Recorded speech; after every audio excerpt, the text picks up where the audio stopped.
Patanong po sa akin to ng boss ko. Sabi niyo raw po minsan na nasa 99% na po ng mundo ang nararating ng Ebanghelyo. Paano niyo raw po nalaman na ang totoong iglesia po ang nagpalaganap nito sa iba't ibang bansa? At paano po natitiyak ang mga umanib dito na ito ang tamang iglesia? Dahil marami daw po ang nag-aangkin na tama sila. Hindi naman ang totoong iglesia ang mga ngaral ng Ebanghelyo no? Hindi naman yung, akala mo may totoong iglesia siya mga ngaral sa buong mundo. Hindi ganun.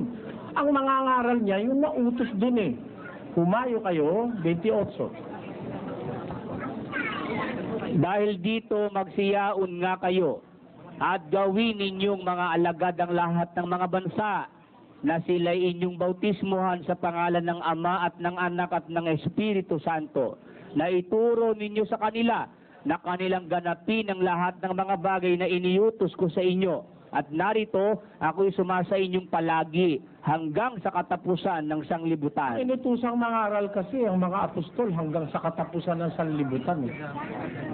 Ang mga ngaral, mga apostol. Nakarating po ba sila sa iba't ibang Oo, hanggang ngayon. Hindi ba naririnig si Pablo? Binabasa ko lang naman si Pablo O, temo Kalawang Tesalonica. Kaya nga, mga kapatid, kayo'y magpakatibay. Pakita mo ito, kapatid. Kaya nga, mga kapatid, kayo'y magpakatibay. At inyong panghawakan ang mga aral na sa inyo'y itinuro. Maging sa pamamagitan ng salita o ng aming sulat. O, kita mo. Nakakapagturo sila sa magitan ng salita o ng sulat. O, kaya nga, pagka, ano po ang sabi ni San Pablo? Basa. O, di ba basa lang naman? Sino lang ang aral? Si San Pablo.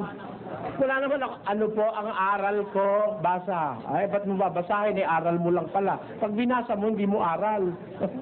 Kaya yung sasabi niya, apostol daw siya. Apostol ka pala, ba't nagbabasa ka lang kaapwa mo, apostol? Kung apostol ka, magdadaldal ka na lang, huwag ka magbasa ng Biblia. O pag nagbabasa ka, ang nangangaral yung nasa Biblia. Si Pablo may sulat, kaya si Pablo nangangaral. Katunayan, hanggang ngayon nakakapangaral sila sa pamamagitan ng sulat. At sinamahan naman talaga sila ng Diyos. Pati ang sulat nila, sinamahan ng Diyos. Bagaman maraming gustong pumirwisyo sa Biblia mula ng una, na i-preserve ito to reach our time. Sila talaga nangangaral. Thank you po. Salamat din po.